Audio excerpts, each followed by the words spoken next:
খান না? উচ্ছে করলা খাই আমরা, কেন খাই? টেস্ট খুব তেতো, কিন্তু তারপরে কেন খাই? অমৃত, পেটের জন্য খুব ভালো। সেরকম বুঝি না বুঝি, অনেকে বলবে এটা সংস্কৃত, আমি পড়তে পারি না, কিন্তু সবাইকেই এটা করা উচিত। কেন? গীতায় কৃষ্ণ অর্জুনের মাধ্যমে আমাদের জন্য এই ভগবদ্গীতার জ্ঞান প্রদান করছেন। সুতরাং আমাদের প্রত্যেকের উচিত, যাদের মোবাইল আছে তারা এগুলো এই যে এখানে বসে হ্যালো না করে সবাই কি করুন, ওটাকে সাইলেন্টে দিয়ে দিন, ঠিক আছে? কিছুক্ষণের জন্য বা বন্ধ রাখুন। তো আমাদের সবার উচিত গীতার উপর ধ্যান করা। মহাত্মা গান্ধী বলেছেন যে যখন আমি আশার আলো দেখতে পাই না, হ্যাঁ, কী সিদ্ধান্ত নেব সেটা বুঝতে পারি না, তখন আমি ভগবদ্গীতা থেকে যে কোনো একটা পৃষ্ঠা পড়ি, সেখানেই আমার সমস্যার সমাধান। কেউ বিশ্বাস করেন? 5000 বছর আগে এটা লেখা হয়েছে গীতাটা। ক বছর আগে? 5000 বছর আগে কিছু আছে এখানে? কিন্তু ভগবানের বাণী তো, এটা থাকবে, এটা কখনো পরিবর্তন করা যাবে না। কেউ এটাকে পরিবর্তন করতে পারে, একটা শব্দ, একটা বাক্য, কোনো কিছু পরিবর্তন করার প্রয়োজন পড়ে না। কারণ ভগবানের কথা অমোঘ, এখানে কোনো মিথ্যা নেই, বেশি করে বলা নেই, এখানে কোনো ভুল নেই, সকল সময়ের জন্য এটা প্রযোজ্য। এখন শুধু আমাদের, হ্যাঁ ঠিক আছে, ওখানে ঠিক আছে, এখানেই ঠিক আছে, সামনে হলে আমার চোখে পড়বে, পাশে হলে ঠিক আছে, দেখা যাচ্ছে না? এখানে তো, এই যে এখানটা, ঠিক আছে, ঠিক আছে। ওই জন্য আমাদের, যদি আমরা নিজেদেরকে হিন্দু বলি বা সনাতন ধর্মাবলম্বী বলি, তাহলে আমাদের প্রত্যেকের এই ভগবদ্গীতার উপর ধ্যান করতে হবে। শুধু আমাদের সনাতন ধর্মাবলম্বী না, সক্রেটিস, প্লুটো, হ্যাঁ, নিউটন, আইনস্টাইনের মতো লোকেরা, বিজ্ঞানীরা, তারা পর্যন্ত এই ভগবদ্গীতার উপর ধ্যান করতেন, তারা পড়তেন প্রতিদিন। হ্যাঁ, এটা এমন না যে এটা শুধু আমাদের হিন্দুদের, সবার। এবং এই ভগবদ্গীতা পড়ে সারা পৃথিবীর লোক তাদের জীবন পরিবর্তন করেছেন। শুধু এই ভগবদ্গীতা বাংলায় না, কিন্তু কী ভাষায় আপনার ভগবদ্গীতা যাদের নেবেন তারা দেখতে পাবেন, এখানে লেখা আছে ফরাসি, ফিনিশ, জার্মান, হিব্রু, ইতালিয়ান, জাপানি, Korean, Portuguese, Russian, Spanish, Swedish, Urdu, ভিয়েতনামি, আরও অনেক ভাষায় এই ভগবদ্গীতাটা মানুষ পড়ছেন, পড়ে তাদের জীবনটা পরিবর্তন করছেন। ভাববেন না শুধু আমরাই পড়ি। এখন আমাদের কাছে এই সুযোগ আছে, ভক্তরা নিয়ে এসছেন, যাদের নেই বা যাদের এটা নেই তারাও পড়তে পারেন, পড়ে তাদের জীবনটাকে পরিবর্তন করতে পারেন। বেশি কিছু না, 5 মিনিট 10 মিনিট একটা শ্লোক পড়ব। আজকে আমি আপনাদের বলছি যে আপনারা দেখুন কতক্ষণ লাগে পড়তে, 10 মিনিট সময় লাগে একটা শ্লোক পড়তে, কিন্তু আমি অনেক অনেক জ্ঞান, পৃথিবীর অন্যান্য গ্রন্থেও যা নেই সব জ্ঞান এই ভগবদ্গীতায় আছে। কেন? ভগবান কৃষ্ণ ভগবান, উনি জানেন কোন সময়ে কোন পরিস্থিতিতে আমাদের কী প্রয়োজন, সব প্রশ্নের উত্তর এই ভগবদ্গীতায় আছে। যদি আমরা পড়ি তাহলে আমরা সব প্রশ্নের উত্তর পাবো ভগবদ্গীতা পড়ি। তো আমরা দ্বিতীয় অধ্যায় সাংখ্যযোগ থেকে 45 নম্বর শ্লোক আমরা পড়ছি। শ্লোকটা এরকম: ত্রৈগুণ্য বিষয়া বেদা নিশ্চয় গুণ্য ভবার্জুন নির্মাণ নিত্য সঙ্গস্থ নির্যোগক্ষেম আত্মবান। অনুবাদ এবং তাৎপর্যটা পড়ো।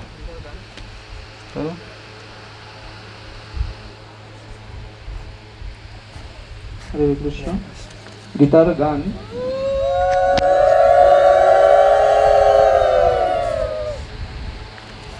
ত্রিগুণের মধ্যে বেদ সত্য রজস্তম, তাহার উপরে উঠো তবে সে উত্তম।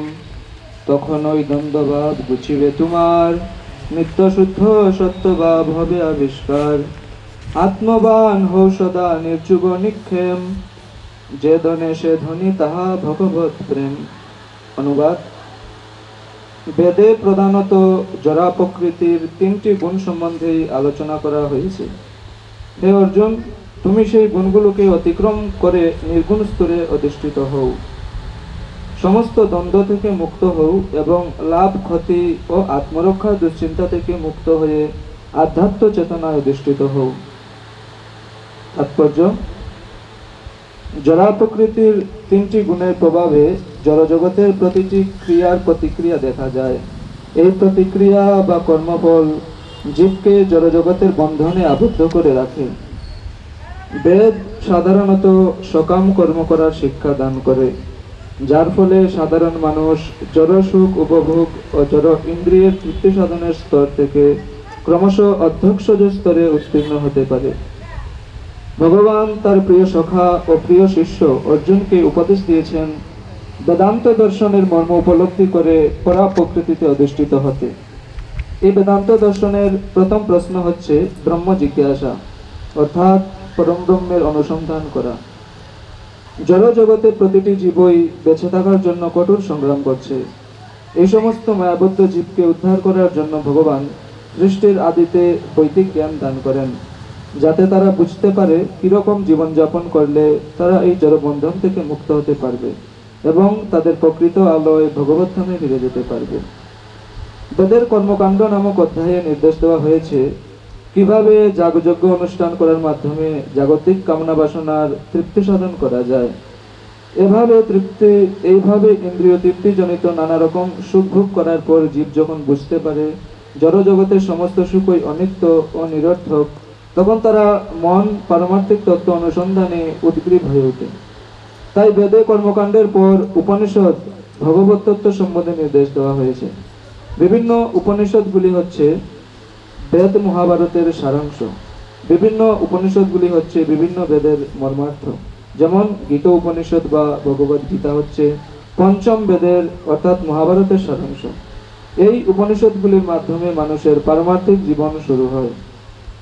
যতক্ষণ আমাদের জড় দেহ আছে ততক্ষণ প্রকৃতির বিভিন্ন গুণের প্রভাবে আমাদের কর্ম করতে হয় এবং তার ফল ভোগ করতে হয়। এটাই হচ্ছে কর্মবন্ধন। কিন্তু অপ্রাকৃত জগতে উত্তীর্ণ হতে হলে এই যে সুখ বা দুঃখ, শীত উষ্ণের দ্বন্দ্ব ভাব থেকে অবিচলিত থেকে তার প্রভাব মুক্ত হতে হয় এবং তখন আর লাভ ক্ষতির বিচারবোধ থাকে না। মন তখন আর অনুসূচনা বা অহংকার দ্বারা বিমোহিত হয় না। এইভাবেই জড়বন্ধন থেকে মুক্ত হয়ে জীব যখন ভগবানের ইচ্ছার কাছে নিজেকে সম্পূর্ণরূপে সমর্পণ করে, তখন ওই সে পরাবর্তিত অধিষ্ঠিত হয়ে তার সচ্চিত ও আনন্দময় স্বরূপকে উপলব্ধি করতে পারে। হরে কৃষ্ণ। শিল প্রভুপাদ কি জয়। তো এখানে বলা হচ্ছে কি ত্রৈগুণ্য বিষয় বেদা নিশ্চয়গুণ ভবার্জন। এই জগতে আমরা সবাই কোনো না কোনো গুণের দ্বারা আবদ্ধ হয়ে আছি। গুণ মানে বুঝেন তো? গুণ মানে হচ্ছে দড়ি। দড়ি ধরুন সোনার দড়ি আছে, রূপার দড়ি আছে, আর লোহার দড়ি আছে। কোন দড়িটা ভালো? কেউ? হ্যাঁ, সোনার দড়ি। রূপারটা ভালো না? হ্যাঁ, লোহারটা? সোনাটা আগে আসবে না? ধরুন আপনাকে বেঁধে রেখেছে আমাদেরকে, কাউকে সোনার দড়ি দিয়ে, কাউকে লোহার দড়ি দিয়ে, কাউকে রূপার দড়ি দিয়ে বেঁধে রেখেছে। কোনটা ভালো? সোনার দড়ি। তাও সোনার দড়ি ভালো। বেঁধে রেখেছে তো, বেঁধে রাখলেও ভালো। দেখুন কি অবস্থা। গরুকে দড়ি দিয়ে বেঁধে রাখে না, সেরকম আমাদেরকে বেঁধে রেখেছে। যেতে পারছি না কোনোদিন কোথাও। ভালো? বেঁধে রাখলে তখন বুঝতে পারবেন। এখন এমনিতে বলছেন। হ্যাঁ, বেঁধে রাখাটা ভালো না। এই বাঁধার কথাই বলছেন ভগবান। এই জগতে আমরা এই বেঁধে আছি। কেউ ভাবছে আমি সোনায় আছি, কি হবে সোনার মতো। কেউ ভাবছে আমি রূপায় আছি, ও ভালো তো, রূপা তো ভালোই। আর কেউ লোহায় আছে, সেও ভাবছে ঠিক আছে। আমরা সবাই, এটাকে বলা হয় বন্ধন, গুণের বন্ধন। গুণ মানে হচ্ছে দড়ি। ধরুন যারা অঙ্ক জানে তারা বুঝে, 3কে যদি 3 দিয়ে গুণ করি তাহলে কি হবে? 9। Good, very good. 9কে যদি 9 দিয়ে গুণ করি 81। কে বলেছে? বাহ, খুব ভালো। 9কে 9 দিয়ে গুণ করলে 81 হয়। এবার 81কে 81 দিয়ে গুণ করলে দেখি কে বলতে পারে? বলতে পারবে না। এইভাবে একটার উপর একটা আমাদের গুণগুলো কাজ করছে। সেজন্য কৃষ্ণ অর্জুনকে বলছে কি, ত্রৈগুণ্য বিষয় বেদা, এই জগতে বিষয়ের ফলে আমরা এই গুণগুলো আমাদের উপর প্রতিনিয়ত এভাবে 81 দিয়ে যা হয় সেটার সাথে সেটা গুণ করলে এভাবে আমাদের উপর দড়িগুলো বারবার আমাদের উপর পড়ে আছে, একটার উপর একটা দড়ি, মানে বন্ধন। দেখতে পাচ্ছি না কিন্তু দেখা যাচ্ছে, আমরা বেঁধে আছি, দেখা যাচ্ছে, দেখা যাচ্ছে, এরূপ বন্ধনে আছে। তো কৃষ্ণ অর্জুনকে বলছেন যে তুমি এই গুণগুলো থেকে কি হও, বের হও। এই গুণগুলো তোমাকে আশ্রয় করে আছে, এই গুণগুলোর দ্বারা তুমি বের হতে পারছো না। এখানে কি কিরকম একটা দুটো উদাহরণ দিই। কেউ মনে করছে আমি বাঁকুড়াবাসী নাকি, এটা কি জায়গা, বনা বনা আশুরা, বনা আশুরিয়া, ও খুব ভালো, বনা আশুরিয়া, যে আমি এখানকার নাগরিক, কেউ ভাবছে এখানকার অধিবাসী। আবার কেউ বাঁকুড়ায় থাকে, সে ভাবছে আমি বাঁকুড়ার। কেউ কলকাতায় থাকে, সে ভাবছে কলকাতার। কেউ বলছে আমি MA পাস করেছি, অনেক অহংকার। কেউ মাস্টার্স পাস করেছে, অনেক অহংকার। কেউ ব্রাহ্মণ, তার অহংকার, হ্যাঁ আমি সবচেয়ে উঁচু জাতি, কেউ নিচু জাতি, আমার অহংকার। কেউ ব্যবসায়ী, তার অহংকার, হ্যাঁ কেউ বড় অফিসার আর্মিতে, তার অহংকার। এগুলো একটা আমাদের বিভিন্ন বন্ধনের কারণ, এর থেকে আমরা বেরোতে পারছি না। আরো বন্ধন আছে। কেন প্রভুপাদ কি বলছেন, যে এই জড় প্রকৃতি আমাদেরকে এই বন্ধনগুলো দিচ্ছে, জড় প্রকৃতি। তো তিনটে বন্ধনের তিনটে নাম আছে। কি কি নাম বলতে পারবে কেউ? একটা হচ্ছে সত্যগুণ, মানে সোনারটা ধরুন, শিকলটা। আরেকটা হচ্ছে রজগুণ, রূপারটা ধরুন। আরেকটা হচ্ছে তমগুণ। এই তিনটে গুণের মধ্যে আমি প্রভাবিত হয়ে আছি, চাই বা না চাই। যেমন সত্যগুণ কীরকম, এই যে আপনারা এখানে এসছেন, এই গ্রামে অনেক লোকজন আছে না, না শুধু আপনারাই আছেন? তার কত পার্সেন্ট এসছে এখানে, হিসাব করে কেউ অঙ্ক জানে, বলতে পারবে কত পার্সেন্ট? 1 2 3 10 2%। মানে এই গ্রামে যা আছে তার 2% এসছে, তাও আসেনি। দেখুন আমরা সত্যগুণে আছি, তাহলে কত পার্সেন্ট দেখেন, 100% কত পার্সেন্ট মানুষ সত্যগুণ আছে, এর দ্বারা বোঝা যাবে। কেন? সত্যগুণে জ্ঞানের প্রকাশ হয়, সত্যগুণে ভগবান সম্বন্ধে জানতে ইচ্ছে করে, সত্যগুণ সম্বন্ধে হরি কথা, হরি গুণ, এগুলো ভালো লাগবে আমাদের, তাহলে আমরা বুঝা যাবে সত্যগুণের মধ্যে আছে। রজগুণের মানুষ কিরকম? রজগুণের মানুষ হচ্ছে তারা ভাবছে খেয়ে দিয়ে কাজ নেই এদের, সাধু মানে শুধু খায় আর ঘুমায়, আর মানুষকে শুধু ভুলিয়ে বালিয়ে সব তাদের টাকাগুলো নিয়ে চলে যায় নাকি, এরকম ভাবছে। কর্মই ধর্ম ওরা বলছে, কাজ করে খাও, খেটে খাও, না খাটলে এসব বসে বসে হরিকথা শুনলে হবে? আমরা কাজ করছি, দোকানদারি করছি, এসব করছি, আমাদের সময় কোথায়? পয়সা রোজগার করতে হবে না? এই হচ্ছে তাদের ভাব, কর্মই ধর্ম। আর তমগুণ, তমগুণ মানে আরো খারাপ অবস্থা। তোমার মানে হয়তো বিছানায় শুয়ে আছে, টিভি দেখছে বসে বসে, হ্যাঁ এমনভাবে আসক্ত এই জগতের। এই জগতের সবচেয়ে বড় আসক্তি কি জানেন? সবচেয়ে বড় আসক্তি হচ্ছে পুরুষের সাথে স্ত্রীর আসক্তি, সবচেয়ে বড় আসক্তি জগৎ। কোনো পশু পাখি, গরু ছাগল, কাউকে এটা শেখাতে হয়নি, সবাই জানে। এটাকে বলে তমগুণ, নিদ্রা, আলস্য, এটাকে বলা হয়। ঘুমাবে, আজকের কাজটা কালকে করব, কালকের কাজটা পরশু করব, যেটা খারাপ সেটা আগে করতে চাইবো, যেটা নিষেধ করা হবে সেটা বেশি করে করব, না এটা যেও না ওইদিকে, ওইদিকেই যাবে সবাই নাকি। এইগুলো হচ্ছে তমগুণের লক্ষণ। তো এইসব গুণের দ্বারা জড়া প্রকৃতি ভগবান গুণের মাধ্যমে এ জগতে যেই পড়বে, যেমন জলটা, বৃষ্টির জলটা পরিষ্কার না, যে মুহূর্তে সেটা নালার মধ্যে পড়ছে নোংরা হয়ে যাচ্ছে, যে মুহূর্তে মাটিতে পড়ছে শুকিয়ে যাচ্ছে। আবার অনেকে দেখবেন ধরে রাখে জলটা, যাদের জলের অভাব মরুভূমির জায়গায়, তারা কী করে, বৃষ্টির জলটা পড়লে ওটা নালার টিনের উপর দিয়ে বা যেখানে পড়ে সেখান থেকে ধরে ট্যাঙ্কে রেখে দেয় যাতে নষ্ট না হয়। পরিষ্কার জল বলেই তো রাখে নাকি, কিন্তু যেখানে পড়ছে সেরকম হয়ে যাচ্ছে জলটা। ঠিক আমরাও শুদ্ধ আত্মা, সবাই খুব ভালো, যারা বাইরে বসে আছে, ঘরে বসে আছে, সবাই ভালো। কিন্তু যেই এই জগতের দ্বারা, প্রকৃতির দ্বারা আমরা প্রকৃতির অধীনে চলে এসেছি, তখন আমরা কি হয়ে যাচ্ছি? এক একজন এক এক রকম গুণের দ্বারা আধারিত হয়ে যাচ্ছে। যেমন সকালবেলা আমরা এক ধরনের থাকি, সকালে যখন ঘুম থেকে কাটি মন টন খুব ভালো, ফুরফুরে, খুব ভালো লাগছে। যে সারাদিন বিভিন্ন কিছু সংস্পর্শে আসছি, কোনো লোকের সাথে দেখা হলো, কেউ ভালো কেউ মন্দ, কেউ বিভিন্ন পরিস্থিতি, তখন আমরা সেরকম গুণের দ্বারা প্রভাবিত হয়ে যাচ্ছি। আর রাতের বেলা অন্য ধরনের গুণ তখন, হ্যাঁ, যে অনেক কিছু করা উচিত নয় সেটাও আমি করছি, অনেক লোকে আছে যেগুলো নিষিদ্ধ সেগুলো করছি, এমন কিছু বলে দিচ্ছে করলে তোমার ক্ষতি হবে সেগুলো আমরা করে ফেলছি। কিভাবে? এই গুণের প্রভাবে এগুলো কাজ করছে। সেজন্য কৃষ্ণ অর্জুনকে বলছে, তুমি যদি কি চাও, তুমি যদি আমাকে লাভ করতে চাও তাহলে তুমি এই গুণ থেকে তুমি আগে মুক্ত হও। অর্জুনও আমাদেরকে শেখানোর জন্য কুরুক্ষেত্র যুদ্ধ যখন শুরু হয়েছে তখন বলছে আমি কি করব না, আমি যুদ্ধ করব না। কুরুক্ষেত্র যুদ্ধ কোথায় হয়েছে? কোথায় হয়েছে কুরুক্ষেত্র যুদ্ধ? কুরুক্ষেত্রের যুদ্ধ কোথায় হয়েছে বলেই দিলাম তো আমি, তাও বলতে পারছেন না কেউ।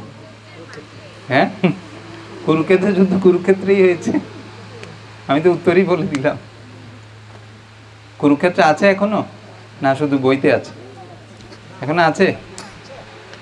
আছে পেছনে বলতে পারবেন? আছে কোথায়, কোন প্রদেশে বলুন তো? দিল্লির কাছে। ঠিক কোথায়?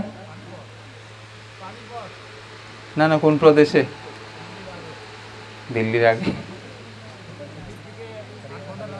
হ্যাঁ হরিয়ানা, হরিয়ানাতে আছে, এখনো আছে। এখনো কৃষ্ণ অর্জুনকে যেখানে বলেছে সেই জায়গাটা এখনো আছে, যেখানে কৃষ্ণ অর্জুনকে সেই জায়গাটা বলে গীতা সার, ওই জায়গাটা এখনো আছে বর্তমান।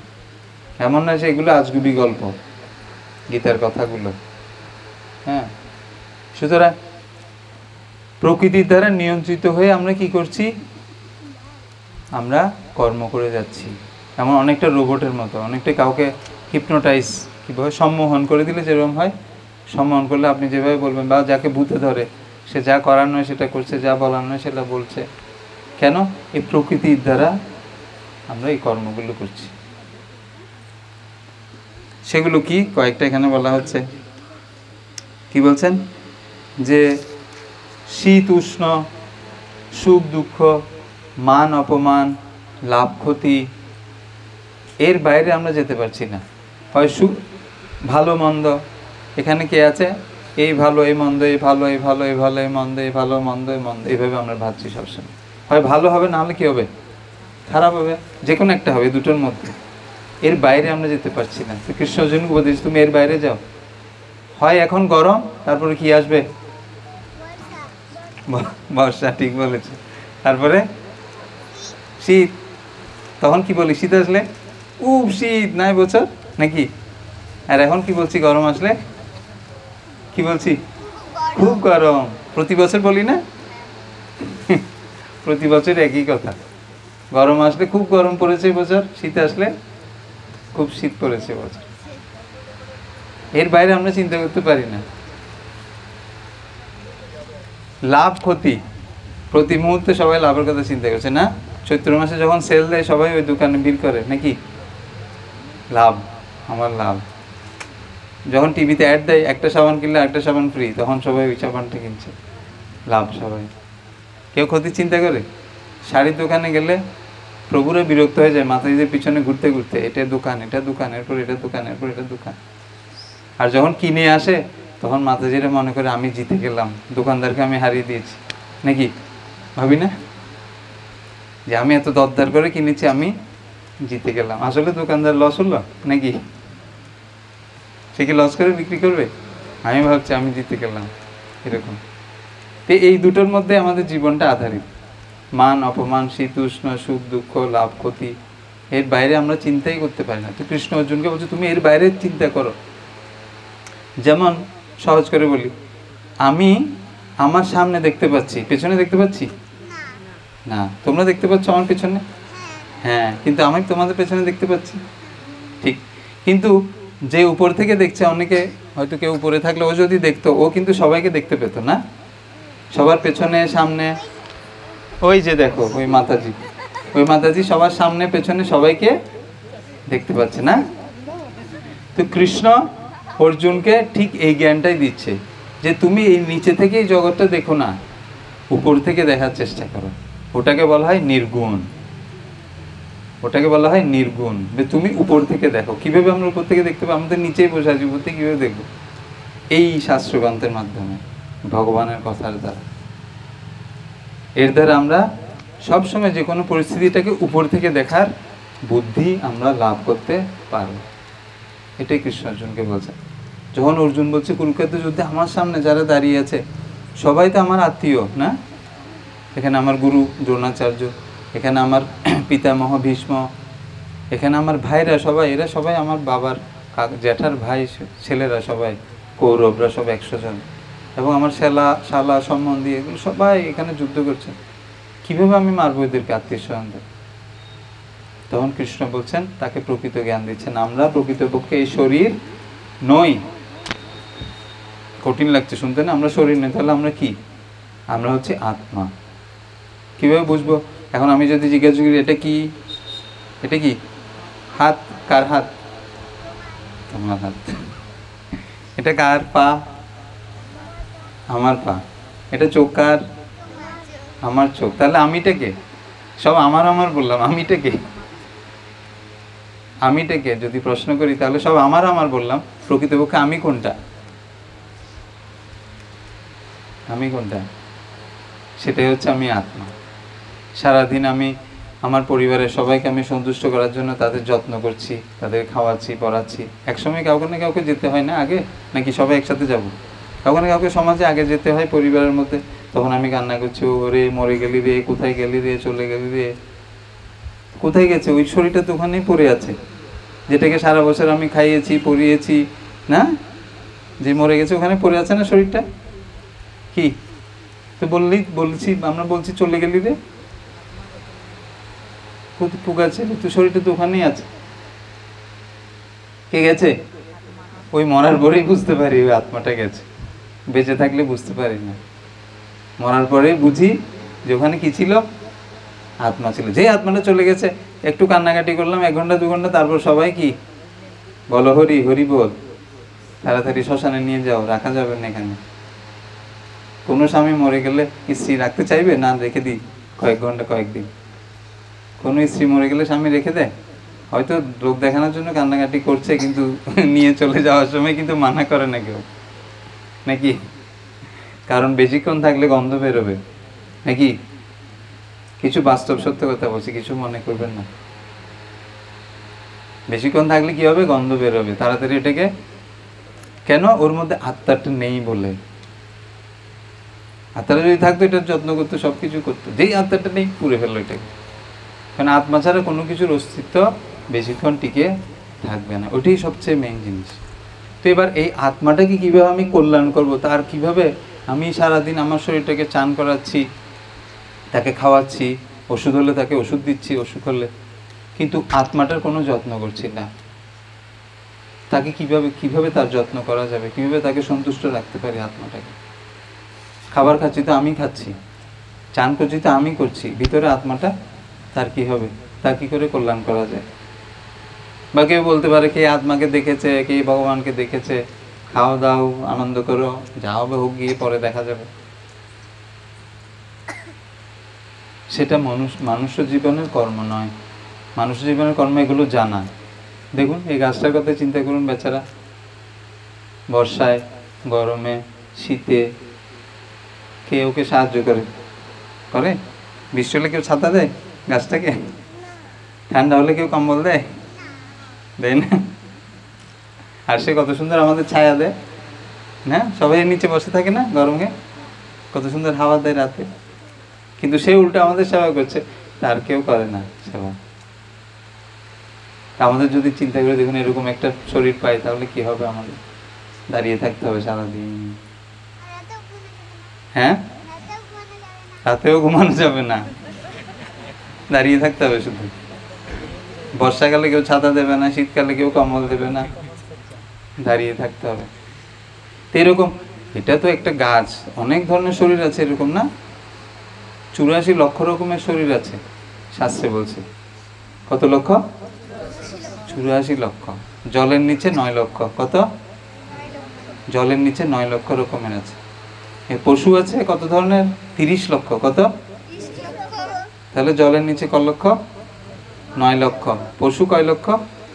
30 লক্ষ। আবার কি বলুন, কেউ কি জানে?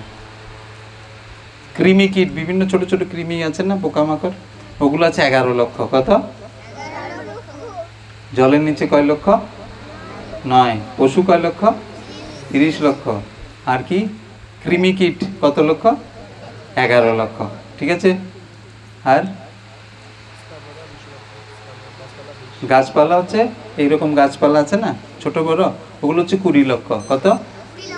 তাহলে কি কি বললাম? জলের নিচে 9 লক্ষ, কৃমি কীট 11 লক্ষ, পশু আর গাছপালা। Good, very good. গাছপালা গুলো। আর কি বাকি আছে? পাখি হচ্ছে কত? 10 লক্ষ। ঠিক আছে, মনে থাকবে। আর মানুষ আছে 4 লক্ষ। বুঝে গেল? মনে থাকবে? দেখি কার মনে আছে। জলের নিচে কয় লক্ষ? গুড। গাছ কয় লক্ষ? পাখি কয় লক্ষ? কৃমি কীট কয় লক্ষ? পশু কয় লক্ষ? হ্যাঁ। আর মানুষ? Very good. সবাই একটু হাততালি দিন ওদের জন্য। এইসব যদি যোগ করি তাহলে কত হবে? 84 লক্ষ। কত? সব মিলিয়ে 84 লক্ষ রকমের জীব আছে, তার মধ্যে মানুষ শুধু 4 লক্ষ। এবারে যদি দেখুন, এই যে আত্মার কল্যাণ যদি আমরা না করি, এই দুর্লভ মনুষ্য জন্ম, আমরা যদি সিম্পল প্রশ্নগুলো না করি। কি প্রশ্ন? যে আমি কে? ভগবানটা কে? কোথায় থাকে ভগবান? কেন আমরা এই সুখ দুঃখগুলো ভোগ করছি? এগুলো প্রকৃতপক্ষে কন্ট্রোল কার হাতে? কেউ কেন ধনীর ঘরে, কেউ গরিবের ঘরে, কেউ সাদা, কেউ কালো, কেন? কে এগুলো নিয়ন্ত্রণ করছে? এই প্রশ্নগুলো কেবল আমরা করতে হবে। কে নিয়ন্ত্রণ করছে বল? ভগবান। দেখুন, বুঝতে পারছে? ভগবান নিয়ন্ত্রণ করছে, আমরা না। কেউ একজন আছে যে আমাদের উপর কি চালাচ্ছে? ছড়ি ঘুরাচ্ছে। আমরা প্ল্যান করছি, উনি করছে মাস্টার প্ল্যান। মানে আমরা পরিকল্পনা করছি আর উনি করছে মহাপরিকল্পনা। সব বাবার বাবা আছে, উনি হচ্ছে সব বাবার বাবা। তার উপরে কেউ নেই। তো বেস্ট হচ্ছে আমি তার পরিকল্পনাগুলো জানি, এই গ্রন্থের মাধ্যমে, সাধুর মাধ্যমে, গুরুর মাধ্যমে, শাস্ত্রের মাধ্যমে। তার কি পরিকল্পনা, আমার জন্য কি পরিকল্পনা, আমি কি করে তাকে জানবো, কি করে আমার কল্যাণ হবে, এগুলো জানার জন্য আপনাকে কি করতে হবে? এই শাস্ত্রগ্রন্থ। যেরকম একটা দেশে একটা কনস্টিটিউশন আছে, একটা সংবিধান আছে না? কালকে সংবিধানের কি হয়েছে? ওথ হয়েছে, মানে প্রতিজ্ঞা কি বলে এটা? শপথ। সংবিধান এবার যারা নিয়ন্ত্রণ করবে, দেশকে চালাবে, তারা কালকে শপথ গ্রহণ করেছে। তার মানে আইনগুলো যেই ব্যতিক্রম হবে তারা নিয়ন্ত্রণ করবে। ঠিক সেরকম প্রকৃতির একটা নিয়ম ভগবান করে রেখেছেন আমাদের জন্য, এবং সেই নিয়ম কোথায় কি আছে সেটা এই শাস্ত্রগ্রন্থে আছে। আমিও এখান থেকে পড়ে এখনো শিখছি, বা আমি যে ঠিক করে বলছি, আমি ভুল বলতে পারি, কিন্তু এটা ভুল বলবে না কখন। আর কার কাছ থেকে শুনতে হবে? যে সবসময় এখান থেকে বলবে, তাই না? আমরা কোনো ঝগড়াঝাটি হলে, কারোর সাথে কোনো তর্কাতর্কি বা জমি নিয়ে কোনো সমস্যা হলে আমরা কোথায় যাই? কোর্টে যাই। কোর্টে আমরা কাকে ধরি? উকিলকে ধরি। উকিল কি জানে? উকিল দেশের আইন সম্বন্ধে জানে, সেজন্য আমরা তাকে ধরে বিচারকের কাছে যাই। কেন? সে সমস্ত আইনগুলো জানে। ঠিক সেরকম আমাদেরকেও এই আইন যদি আমরা নিজেরা জানি ভালো, বা নিজে যদি না জানি, যারা এই আইন সম্বন্ধে নিজের জীবনে আচরণ করেছেন, পালন করেছেন, তাদের কাছ থেকে আমরা এই আইনগুলো জানতে হবে। আর সেটা যদি না জানি, তাহলে আমাকে পদে পদে ঠকতে হবে। কারণ এই জড় জগৎটাকে বলা হয় পদম পদম যদ বিপদম। ভগবদ্গীতায় ভগবান বলছেন এই জগৎটা বলা হয় দুঃখালয়ম। হ্যাঁ, এটা দুঃখে পরিপূর্ণ। কুকুরের লেজ আছে না, যতই আপনি সোজা করার চেষ্টা করেন, সোজা হবে? তেল দিয়ে, গ্রিস দিয়ে, পাইপ দিয়ে হবে? যতই চেষ্টা করুন না কেন, এটা বাঁকা থাকবে। ঠিক সেরকম এটাকে আপনি যতই চেষ্টা করুন না কেন, কখনো দুঃখের জায়গায় সুখ আলয় হবে না। আমরা প্রতিদিন আমাদের স্বামী, স্ত্রী, ছেলে, মেয়ে সবাইকে আমরা সন্তুষ্ট করার জন্য চেষ্টা করছি, তাদের জন্য কত খাটছি। প্রভুরা বাইরে গিয়ে তারা চাকরি করছেন, ব্যবসা করছেন, কত কষ্ট করছেন। মাতাজিরা গরমের মধ্যেও রান্না করছেন নাকি? তাদেরকে সন্তুষ্ট করার জন্য। কিন্তু প্রকৃতপক্ষে 100 ভাগ সন্তুষ্ট করতে কারা পেরেছেন দেখি হাত তুলুন। পারেছেন কি? কেউ হাত তুলছে না, তার মানে পারিনি আমরা, কখনো পারবেনও না। কিন্তু খুব সোজা ভগবানকে সন্তুষ্ট করা, খুব ইজি। কৃষ্ণ বলছেন কি করো? মন মনা, তোমার মনটা আমাকে দাও। তার মানে ভগবানের কথা চিন্তা করো। মদ ভক্ত, আমার ভক্ত হও। মদ জাজি, আমাকে পূজা করো। নমস্কুরু, আমাকে নমস্কার করো। এই জন্য অনেক কিছু টাকা পয়সা ধন সম্বন্ধে কিছু দরকার নেই। কি চেয়েছে ভগবান? ভগবান বলছে তুমি আমাকে একটা ফুল দাও। ফুল এখনো তো কিনতে হয় না, ফ্রিতে পাওয়া যায় আশেপাশে, আছে সবার বাড়ির আশেপাশে। ভগবানের চরণে একটা ফুল দাও, একটা ফল দাও আমাকে, এখন তো আম আছে সব জায়গায়। একটু জল দাও 1 গ্লাস, আর একটা পাতা দাও, তুলসী পাতা দাও, না পেলে যে কোনো পাতা দাও। প্রভুপাদ বলছেন এগুলো এখনো ফ্রিতে পাওয়া যায়, পয়সা লাগে না। এগুলো ফল, ফুল, পাতা, জল দিতে পারি না? ভগবানকে একটু প্রণাম করতে পারি না? করতে পারবি তো? প্রতিদিন প্রণাম করিস? প্রতিদিন একটা প্রণাম করতে পারো। মা বাবাকে প্রণাম করা উচিত, গুরুজনদের, ভগবানকে প্রণাম করা উচিত।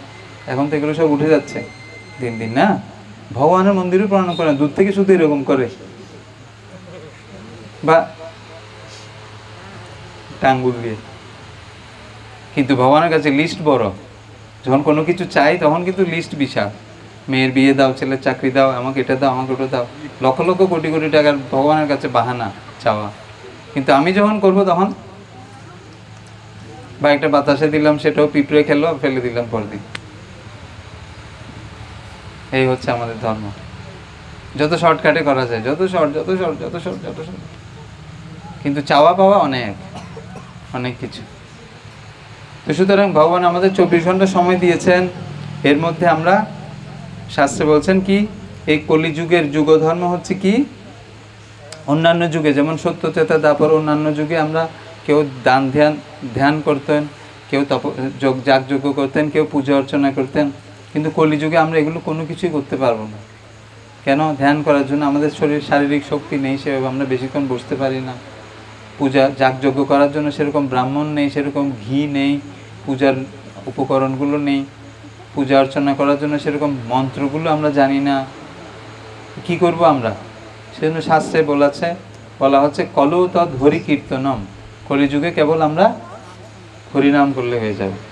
এই যে আমরা এতক্ষণ করলাম, শাস্ত্রে বলা হচ্ছে হরের নাম হরের নাম হরের নামৈব কেবলম, কেবল হরিনাম 3 বার বলা হচ্ছে। কলৌ নাস্তেব নাস্তেব নাস্তেব গতি। কলিযুগে আর কোনো গতি নেই, আর কোনো গতি নেই, আর কোনো গতি। কে এখানে হরে কৃষ্ণ মহামন্ত্র জানে না? কেউ নেই, আমরা সবাই জানি। ছোটবেলা থেকে আমরা শুনে আসি। কত সহজ দেখো, শুধু মুখে হরিনাম করতে হবে, আর কিছু না। এখন হরিনাম করলে কার নাম করছি, কেন করছি, সেটা জানার জন্য আমাকে এই পবিত্র ধর্মগ্রন্থ রামায়ণ আছে, মহাভারত আছে, গীতা আছে, ভাগবত আছে, চৈতন্য চরিতামৃত আছে। এই সমস্ত গ্রন্থগুলো আমরা সাহায্য নিতে পারি ভগবানের কাছে জানার জন্য। এখন যদি সময় নেই, তাহলে আমি কিছু বলার নেই। আমার সময় বের করতে হবে না। গ্যাসের জন্য লাইন দিচ্ছি, ব্যাংকে টাকা জমা দেওয়ার জন্য লাইন দিচ্ছি, লক্ষ্মীর ভাণ্ডারের জন্য লাইন দিতে হয় না, মোবাইলে মেসেজ এসে যায় নাকি? হ্যাঁ, দিতে হয় লাইন। প্রথম রেজিস্ট্রেশনের জন্য মানে, তারপরে তো আর দিতে হয় না, তারপর মোবাইলে মেসেজ এসে যাচ্ছে। এখন সব জায়গায় একটা সিস্টেমে চলতে হবে না, লাইন দিতে হবে সব জায়গায়। ঠিক সেরকম ভগবানের জন্য একটু সময় তো দিতেই হবে না, এটা তো স্বাভাবিক। তার জন্য 10 মিনিট আমরা বসে হরিনাম করতে পারি। 10 মিনিট বসে, এই যে এখন একটা শ্লোক পড়লো, 10 মিনিট আমরা একটু জানতে পারি। আমার মনে হচ্ছে অনেকে এখানে শিক্ষিত আছেন, প্রায় 70-80% মনে হচ্ছে। যে কেউ ভগবদ্গীতা পড়তে পারেন, খুব কম লোকই আছে যে পড়তে পারেন আজকালকার যুগে। একটা শ্লোক, একটু অনুবাদ, প্রপাদের একটু তাৎপর্য বাংলায় দেওয়া আছে, একটুখানি পড়লাম, আমি ভগবানকে একটু জানলাম, কীভাবে আমি ভগবানের সেবা করি, কীভাবে এই জগতের বন্ধন থেকে আমি মুক্ত, কীভাবে আমি উপর থেকে সব কিছু অবজার্ভ করতে পারবো, কোনটা কেন, কী জন্য, কী কারণে হচ্ছে ঘটনাটা বুঝতে পারবো। শুধুমাত্র এদিকে দেখে বুঝতে পারবো না। এই যোগ্যতা অর্জনের জন্যই, আপনাদের কল্যাণের জন্যই বলা হচ্ছে। কারণ আমাদের আর কোনো কি নেই, ব্যক্তিগতভাবে কোনো চাহিদা নেই আপনার কাছে কিছু নেব। কারণ আমরা জানি ভগবান সব কিছু পাঠাবে সবাইকে, আমাদের আলাদা করে সেজন্য প্রয়াস করার প্রয়োজন নেই। কারণ কেউ যদি রাজার সেবা করে, যেমন আপনারা দেখেন আমাদের প্রধানমন্ত্রী বা মুখ্যমন্ত্রী যখন কোথাও যায়, তার সাথে তার বডিগার্ডরা থাকে না, থাকে না? তারা সুন্দর স্যুট বুট পরে থাকে না, তার সাথে একসাথে ফ্লাইটে চলছে, তার সাথে একই রকম খায়। তো রাজা যারা সেবা করে তাদের কখনো খাওয়া দাওয়া থাকা খাওয়ার অভাব হয় না, আমরা নিশ্চিত জানি সেটা ভগবান পাঠিয়ে দেবে। সুতরাং আমরাও সেই বুদ্ধি কী করে অর্জন করতে পারি, কিভাবে দেবে, কিভাবে আসবে, সেটা কি করলে আমরা আনন্দে থাকতে পারবো, কি করলে আমরা সন্তুষ্ট থাকতে পারবো। এই জগতে সবাই আমরা আনন্দের জন্য বেঁচে আছি, সবসময় সবসময় আমরা সুখে থাকতে চাই, আনন্দে থাকতে চাই। তার চাবি আমাদের হাতেই আছে। যেরকম যখন কেউ তালা বানায় কোম্পানি, তার সাথে কি দেয়? চাবি দেয় না? অবশ্যই চাবি দেয়। ঠিক সেরকম আমাদেরও যে সমস্যাগুলো আছে তার সমাধান অবশ্যই আছে, কিন্তু যেহেতু আমরা ভগবানের প্রতি নির্ভরশীল নই, সেজন্য আমরা সমাধান জানি না। নিজে নিজে আমরা কোনো সমাধান করার চেষ্টা করছি, ওইটা করতে গিয়ে আরেকটা সমস্যা হচ্ছে, সেটা সমাধান করতে গিয়ে আরেকটা সমস্যা হচ্ছে, সেটা করতে গিয়ে আরেকটা সমস্যা হচ্ছে। এভাবে একসময় এই বন্ধন জর্জরিত হয়ে আমরা এই পৃথিবী ছেড়ে চলে যাচ্ছি। সুতরাং কেউ 60 বছর বাঁচুন, কেউ 100 বছর বাঁচুন, কেউ 120 বছর বাঁচুন, সেটাতে কোনো মহত্ব নেই যদি আমরা ভগবানের সম্বন্ধে না জানি, কীভাবে ভগবানের সেবা করব, কীভাবে আনন্দময় জীবন লাভ করব, কীভাবে এই জন্ম মৃত্যু চক্র থেকে উদ্ধার পাবো, সেটা যদি না জানি। বলছেন মনুষ্য জন্ম লোভিয়া সংসারে, কৃষ্ণ না বুঝিলে দুঃখ কহিব কাহার। মনুষ্য জন্ম পাইয়া রাধা কৃষ্ণ না বুঝিয়া, জানিয়া শুনিয়া বিষ খাইনি। রবীন্দ্রনাথের একটা গান আছে, আমি জেনে শুনে বিষ করেছি পান। শুনেছেন গানটা? আছে না? ঠিক সেরকম মনুষ্য জীবন পেয়ে যদি তার উপযোগ না করি, তাহলে জেনে শুনে এই মনুষ্য জীবনটা নষ্ট হয়। সবাই যেরকম কুকুর, বেড়াল, হাতি, ঘোড়া, গাছ মরে যাবে, আমরা একদিন মরে যাব, কিন্তু তার এই মনুষ্য জীবনের লাভটা আমি উঠাতে পারবো না, সৎ উপযোগটা আমি করতে শিখবো না।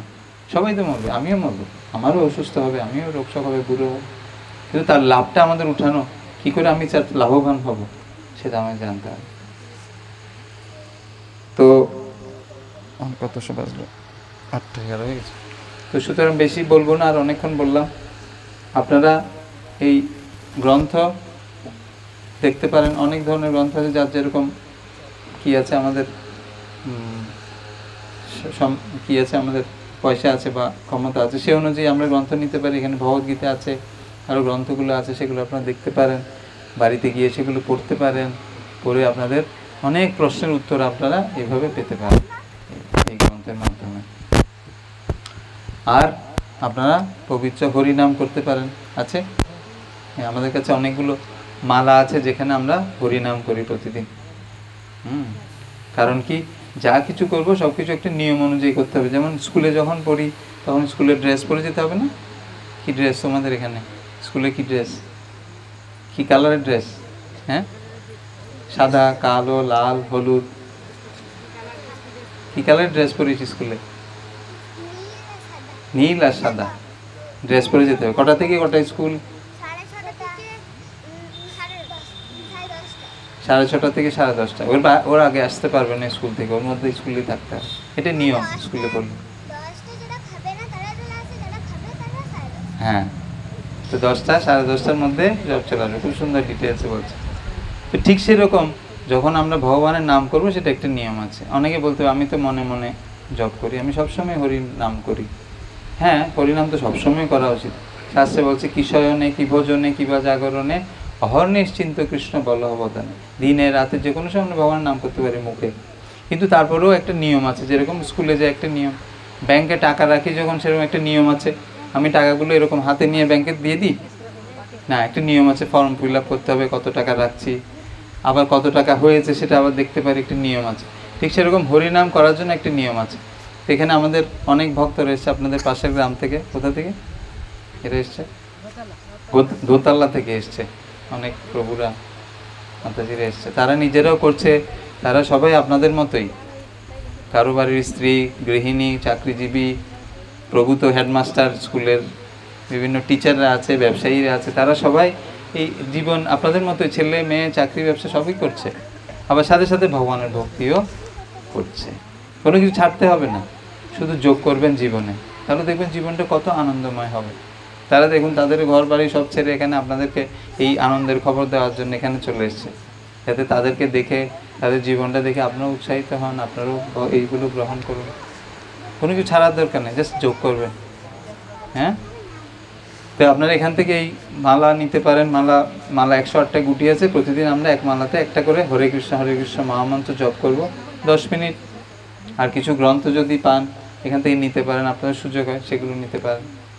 আর পড়লে আপনারা নিজেরাই বুঝতে পারবেন। আমার কোনো যোগ্যতা নেই, কিন্তু প্রভুপাদ গুরু মহারাজ যারা আছেন তাদের তারা শুদ্ধ ভক্ত, ভগবান শুদ্ধ, তারা যে কথাগুলো বলবে আপনারা যদি সেগুলো করেন, ভগবানের নামের সঙ্গ করেন, তাহলে আপনারাও লাভবান হবেন, জীবনটা অনেক আনন্দময় হবে। কারো কোনো প্রশ্ন আছে? তাহলে অনেক সময় হয়ে গেল, এখানে আমরা শেষ করবো, আবার ফিরে যেতে হবে। কারো কোনো প্রশ্ন বা কোনো মন্তব্য আছে, বা আমার কথায় কোনো আপনার ভালো লাগেনি, তাহলেও বলতে পারেন, কোনো অসুবিধা নেই। কেন আমি শুদ্ধ না, আমিও চেষ্টা করছি শুদ্ধ হতে। আচ্ছা, কারো প্রশ্ন? হ্যাঁ বলুন। ভালো লাগছে? ভালো লাগলে এগুলো পড়ুন, গ্রহণ করুন, জপ করুন, তাহলে আরও আনন্দ পাবেন। তাহলে এখানে শেষ করি। হরে কৃষ্ণ কৃষ্ণ কৃষ্ণ হরে হরে, হরে রাম রাম রাম হরে হরে। জয় সমবেত গৌর ভক্তবৃন্দ কি জয়, শিল প্রভুপাদ কি জয়, জয় পতিত পাবন শিল গুরু মহারাজ কি জয়, নিতাই গৌর সীতানাথ প্রেমানন্দে, হরি হরি বল।